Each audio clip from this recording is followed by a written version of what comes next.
അയോധ്യയിൽ കോൺഗ്രസ് ഇല്ല, നോക്കാം വിശദമായി. അയോധ്യയിൽ ജനുവരി 22 നടക്കുന്ന പ്രാണപ്രതിഷ്ഠാ ചടങ്ങിൽ കോൺഗ്രസ് പങ്കെടുക്കില്ല.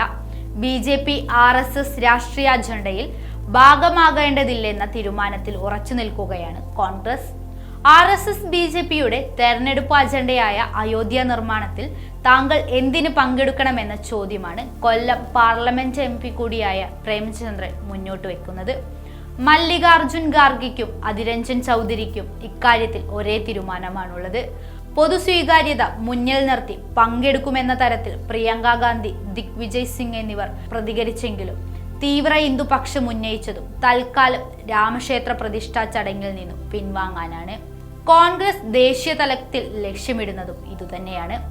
ഹിന്ദുത്വ രാഷ്ട്രീയ പ്രമാണമാണ് BJPയുടേത് എന്ന് വരുത്തി തീർക്കാനാണ് തെരഞ്ഞെടുപ്പ് അടുത്ത വേളയിൽ കോൺഗ്രസ് ശ്രമിക്കുന്നതെന്ന തരത്തിൽ വാർത്തകൾ ഇതിനോടകം പുറത്തു വരുന്നുണ്ട്. ഹിന്ദുത്വ അജണ്ട നടപ്പിൽ വരുത്തുന്നുവെന്ന തരത്തിൽ മതന്യൂനപക്ഷങ്ങളുടെ പ്രീണനം ലക്ഷ്യമിട്ട് വോട്ടുകൾ നേടിയെടുക്കുക എന്ന ചിന്തയാണ് കോൺഗ്രസ് നേതാക്കളെ നിലവിൽ മുമ്പോട്ട് നയിക്കുന്നതെന്ന് വ്യക്തമാക്കുന്നതാണ് കോൺഗ്രസ് നിലവിൽ സ്വീകരിച്ചിരിക്കുന്ന നിലപാട്. ഹിന്ദുത്വ അധിനിവേശം കെട്ടിപ്പടുക്കാൻ താങ്കളെ ഒറ്റപ്പെടുത്തുന്നു എന്ന സഹതാപ തരംഗം സൃഷ്ടിക്കാനും അത് മുതലെടുക്കാനും കോൺഗ്രസ് ഇതിലൂടെ ശ്രമിക്കുമെന്ന് കരുതാം.